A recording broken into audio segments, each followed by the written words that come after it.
Check प्रदान करने का 10 दर्शनार्थियों को कृपया आप सब तेजी के साथ इधर आ जाएं। सबसे पहले मैं मंच पर बुला रहा हूं श्री रूपेश सिंह को, कृपया तेजी के साथ मंच पर आएं।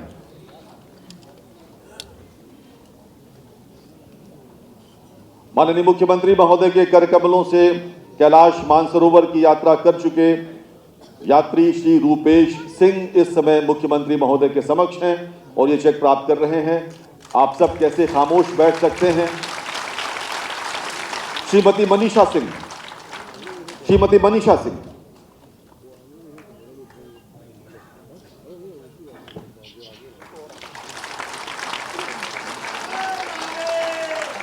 श्री किशोर शाह, श्री किशोर शाह आपको बता दूं 69 वर्ष के हैं, आयु में सबसे बड़े लिपू प्रथम बैच के किशोर शाह। अर्पित राय आयु में सबसे छोटे, जब यात्रा पर गए मात्र 19 वर्ष के थे। अर्पित राय नाथुला के रास्ते से प्रथम बैच में गए थे। दीपक मेहरोत्रा नाथुला के रास्ते से 8वां बैच, श्री दीपक मेहरोत्रा। श्रीमती गीतिका सिंह नाथुला के रास्ते से 4था बैच, श्रीमती गीतिका सिंह। श्री अरुण कुमार दीक्षित, श्री अरुण कुमार दीक्षित। श्री श्रीकांत गुप्ता, श्रीकांत गुप्ता जी। श्रीमती मेघना भुजिया नाथुला का पहला बैच, श्रीमती मेघना भुजिया। श्रीमती सुमन मिश्रा, ये भी नाथुला के पहले बैच में थी, श्रीमती सुमन मिश्रा। श्री पीयूष अग्रवाल,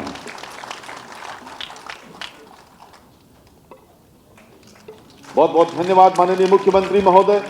मित्रों, 4 पुरुषार्थों में से एक धर्म हमारे जीवन में महत्वपूर्ण स्थान रखता है। उपनिषद हमसे कहते हैं सत्यम वद धर्मम चर, सदा सत्य बोलो और सदाचार का आचरण करो। हम सौभाग्यशाली हैं कि वर्तमान सरकार ने पिछले 9 वर्षों में धर्मार्थ कार्यों में अभूतपूर्व कार्य किया है।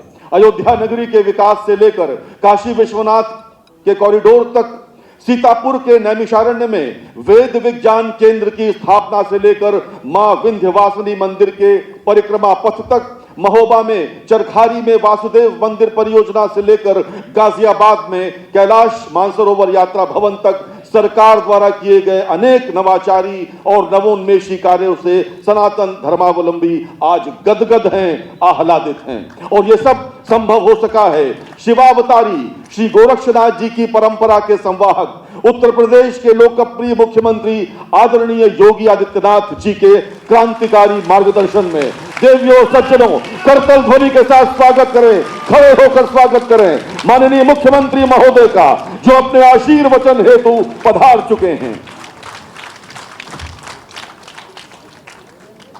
भारत माता की, भारत माता की, भारत माता की। वंदे वंदे वंदे। सियावर रामचंद्र भगवान की। नमः पार्वती पतिये हर हर।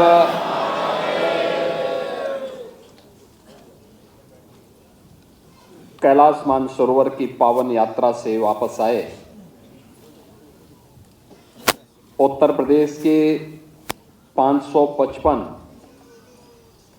श्रद्धालुजनों को उत्तर प्रदेश शासन के द्वारा प्रदान की जाने वाली एक अनुग्रह राशि के वितरण कार्यक्रम में उत्तर प्रदेश शासन में मंत्रिमंडल के मेरे सहयोगी, समिति के सभी पदाधिकारीगण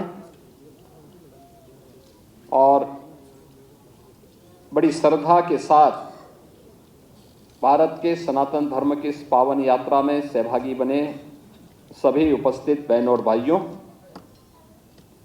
मैं सबसे पहले आप सभी का हृदय से अभिनंदन करता हूं कि आप सबने यात्रा की कठिनाइयों, चुनौतियों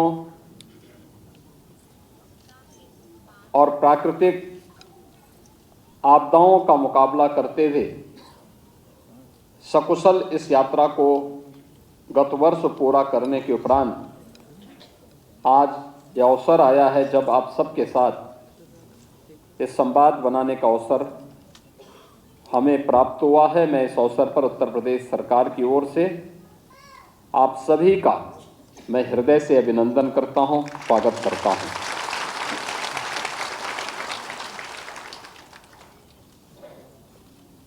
भारत के सनातन धर्म की परंपरा में प्राचीन काल से ही यात्रा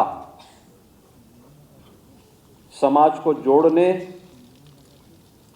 और राष्ट्र को एकता और एकात्मता के साथ आपसी बंधन के साथ सशक्त रूप से जोड़ने का एक माध्यम में रहा है। पहले तीर्थाटन भी जीवन का एक हिस्सा माना जाता था।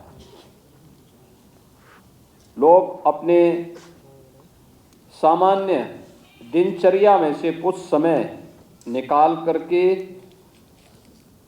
यात्रा पे निकलते थे। लोगों के पास संग्रह की वृत्ति नहीं थी, बल्कि अपने मेहनत से, अपने पुरुषार्थ से जो कुछ उन्होंने अर्जित करते थे, उस समय यात्रा पे निकल करके फिर जरूरतमंदों की सहायता करने के लिए वे किसी न किसी धार्मिक स्थल की यात्रा पे निकलते थे और उस यात्रा के माध्यम से पुण्य के भागीदार भी बनते थे। समाज को जो जोड़ने, समझने और देखने की एक नई संजीवनी भी प्राप्त करते थे। भारत के अंदर जो धर्मस्थल बने हैं उसके पीछे ये भाव भी रहा है। भारत प्राचीन काल से ही एक राष्ट्र की इकाई के रूप में, सांस्कृतिक इकाई के रूप में सदैव आदिकाल से बना रहा है। याद करिए, जब आदि शंकर ने केरल से निकल करके देश के 4 कोनों में 4 पीठों की स्थापना की होगी, तब देश के अंदर कोई एक सरकार नहीं थी, राज्य रजवाड़े थे, राजनीतिक इकाइयां अलग अलग भले ही रहे होंगे, लेकिन सांस्कृतिक रूप से पूरा भारत एक था। और आज भी वह भाव हर सनातन धर्मावलंबी के मन में रहता है। और ये सुखद संजोग है हम सब के लिए कि हम लोगों ने, हमारे ऋषि मुनियों ने, हमारे पूर्वजों ने जिस भाव के साथ हमें जोड़ने का काम किया, वह आज भी उसे बनाए रखने का, एक दायित्व का निर्वहन करने का प्रयास हम सब करते हैं। कोई श्रद्धा भाव के साथ करता है, कोई पर्यटन की दृष्टि से करता है। लेकिन धार्मिक स्थलों की यात्रा जब हम करते हैं तो श्रद्धा भाव ज्यादा हो, पर्यटन उसके बाद हो और मनोरंजन उसके बाद हो, तो ये 3 चीजों को अगर हम ध्यान में रख करके करेंगे तो उसकी पवित्रता को, उसकी मर्यादा को भी बनाए रख पाएंगे और उन स्थलों की गरिमा के अनुरूप हमारा आचरण न केवल हमें बल्कि हमारी पीढ़ी को भी संस्कारित करके आगे बढ़ने में मदद कर सकती है। उत्तर प्रदेश के श्रद्धालु जनों के लिए कोई समस्या न हो, इसी के लिए हम लोगों ने 2017-18 में गाजियाबाद में कैलाश मानसरोवर भवन का निर्माण किया। और कैलाश मानसरोवर भवन इस यात्रा के प्रथम पड़ाव में, जब विदेश मंत्रालय के द्वारा सभी प्रकार की औपचारिकताओं को पूर्ण किया जाता है, उन औपचारिकताओं को पूर्ण करने के दौरान उनके लिए ठहराव का प्रथम पड़ाव, उस पड़ाव के निर्माण के लिए, और वह कार्य एक समय सीमा के अंदर पूरा हुआ। आज वह वहां पर आप सबके लिए उपलब्ध है। सरकार का प्रयास रहा है हर एक तीर्थ स्थल पर श्रद्धालु जनों के लिए अच्छी सुविधा प्राप्त हो, आज के समय के अनुरूप हम सुविधा उपलब्ध करवा सकें। एक समय था सीमित साधन नहीं थे, सीमित संख्या में श्रद्धालु जाते थे। आज साधन हो गए हैं।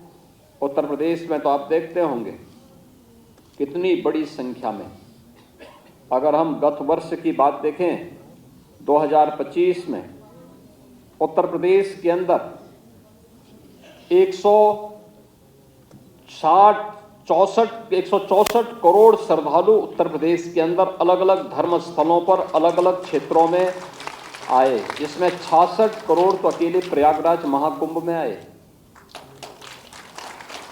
काशी में काशी विश्वनाथ धाम, अयोध्या में श्री राम जन्मभूमि, मथुरा वृंदावन में अलग अलग क्षेत्रों में करोड़ों की संख्या में श्रद्धालु जनों का आगमन एक चुनौती भी है और उस चुनौती के साथ साथ एक अवसर भी होता है। सरकार अपने स्तर पर प्रयास करती है कि हम अच्छी सुविधा दे सकें, आवागमन के भी, जन सुविधाओं के लिए भी, और जो भी श्रद्धालु जन पर्यटकगण आते हैं उनके लिए अच्छी सुविधा वहां पे उपलब्ध हो सके। जो कि कैलाश मानसरोवर की यात्रा उत्तर प्रदेश सरकार उत्तर प्रदेश के अंदर और भारत सरकार भारत के अंदर सुविधा उपलब्ध करवा सकती है, लेकिन इसके बाहर दूसरे देशों को इस सुविधा के साथ जोड़ना होता है और उस समय उनका व्यवहार ये किसी से छुपा हुआ नहीं है। जैसे तैसे वो यात्रा वहां पर श्रद्धालु जनों के द्वारा संपन्न होती है, लेकिन फिर भी हम लोग उसके साथ जुड़ते हैं क्योंकि उस असुविधा में भी हमारी आस्था भारी पड़ती है और आस्था के कारण हम सभी लोग जाकर के देवादिदेव महादेव का दर्शन करते हैं। डबल इंजन की सरकार का पूरा फोकस है इस बात को लेकर के कि हम लोग इस क्षेत्र में जो संभावनाएं हैं उन संभावनाओं को तेजी के साथ आगे बढ़ा सकें और उन संभावनाओं के माध्यम से प्रदेश के विकास और इसके माध्यम से नए रोजगार के अवसर भी उपलब्ध करवा सकें। ऐसा नहीं, आज के दिन पे तो उत्तर प्रदेश में लखनऊ में भी, अयोध्या में भी, काशी में भी, प्रयागराज में, चित्रकूट में, विंध्यवासिनी धाम में, नैमिषारण्य में, मथुरा वृंदावन में, सुख तीर्थ में, बौद्ध पर्यटन से जुड़े हुए केंद्रों में, अन्य तीर्थ स्थलों में पर्यटन के लिए और पर्यटकों के लिए ढेर सारी सुविधाएं पिछले 8-9 वर्षों के अंदर सरकार ने उपलब्ध करवाई हैं और इन सुविधाओं को और अच्छा करने का प्रयास भी किया जा रहा है। जो बात यहां मेरे सामने अभी कही गई कि मेडिकल की सुविधा और अन्य सुविधाओं के लिए वहां पे अभी भी परेशानी होती है, हम लोग प्रयास करेंगे, आप अपना पत्रक दीजिएगा, हम लोग प्रयास करेंगे कि हम विदेश मंत्रालय के साथ बातचीत करेंगे और आने वाले समय में गाजियाबाद में ही ये सुविधा उपलब्ध हो सके।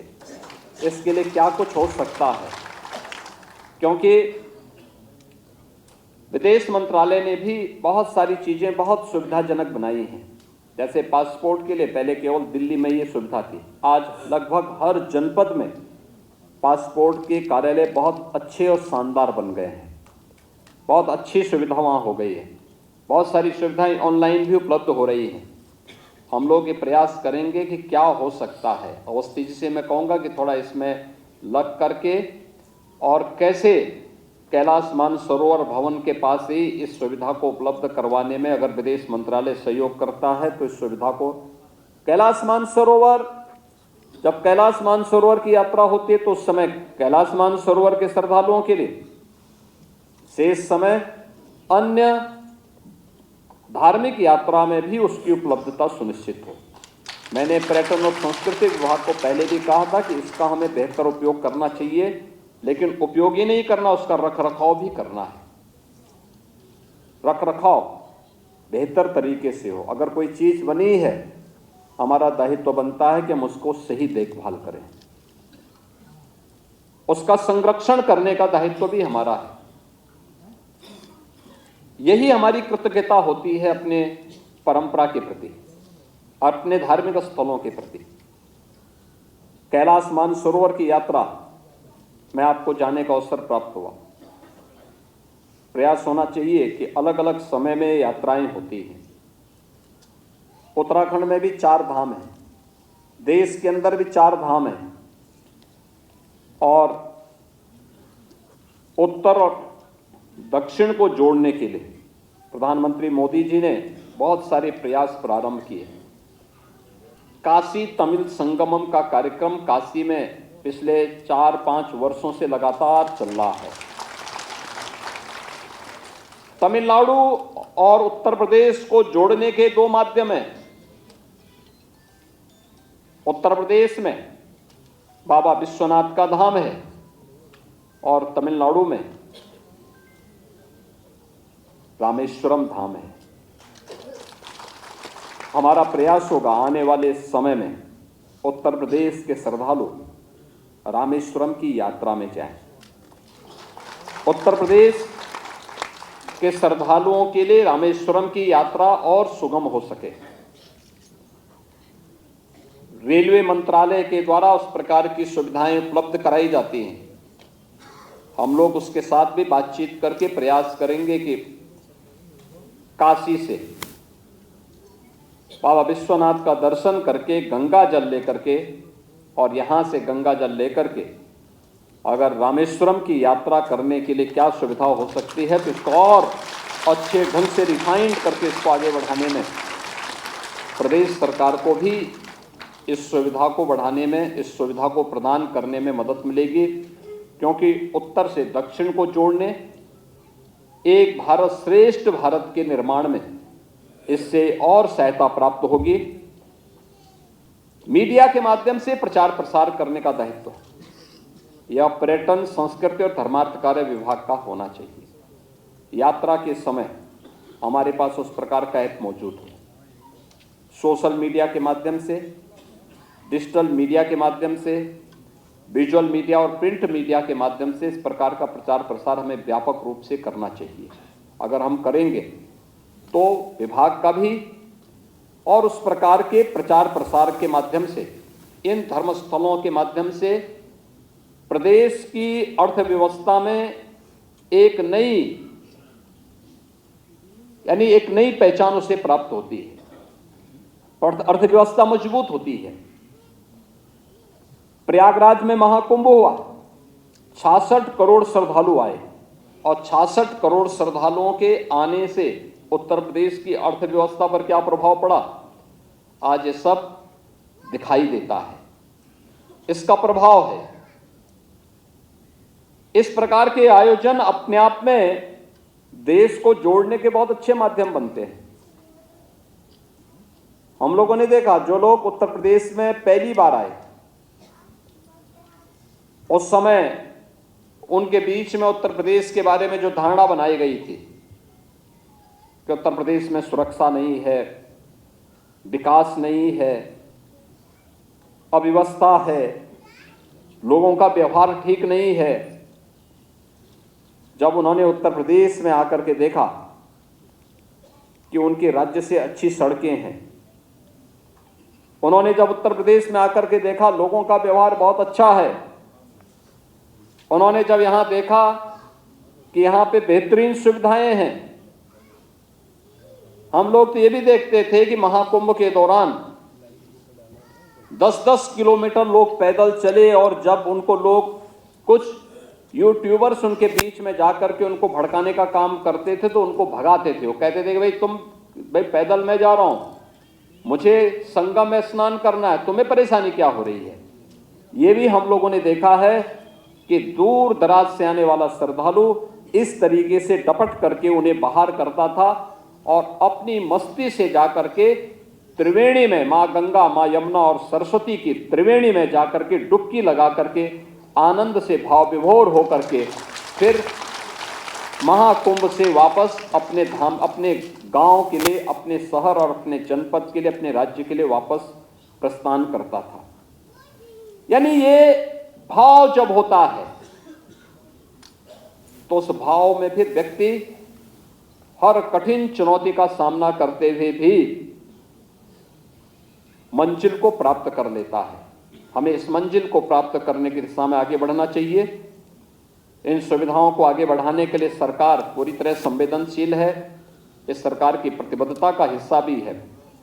लेकिन धार्मिक पर्यटन में उसकी मर्यादा को श्रद्धापूर्वक आगे बढ़ाने का दायित्व हम सबका सामूहिक रूप से भी होना चाहिए। इस विश्वास के साथ आज जो 555 कैलाश मानसरोवर की यात्रा में गए हुए श्रद्धालु थे, उनके वापस आने पर मैं उनका अभिनंदन करता हूं। और उत्तर प्रदेश सरकार के द्वारा जो सहायता आपको उपलब्ध करवाई जाती है, सहायता नहीं बल्कि उत्तर प्रदेश सरकार का आपके साथ एक संबल है कि इस संबल के माध्यम से उत्तर प्रदेश सरकार आपके साथ है और इस प्रकार की सुविधाओं को और मजबूती के साथ आगे बढ़ाने में ये सहायता हमें मदद करेगी। आप सबके प्रति मेरी शुभकामनाएं हैं। देवादिदेव महादेव से मेरी यही प्रार्थना है कि ये सहायता भी और आपकी ये यात्रा भी आपको और आपके पारिवारिक और सामाजिक जीवन को और सुदृढ़ करे, मजबूत करे। आप सबके प्रति मेरी मंगलमय शुभकामनाएं हैं। धन्यवाद। जय हिंद।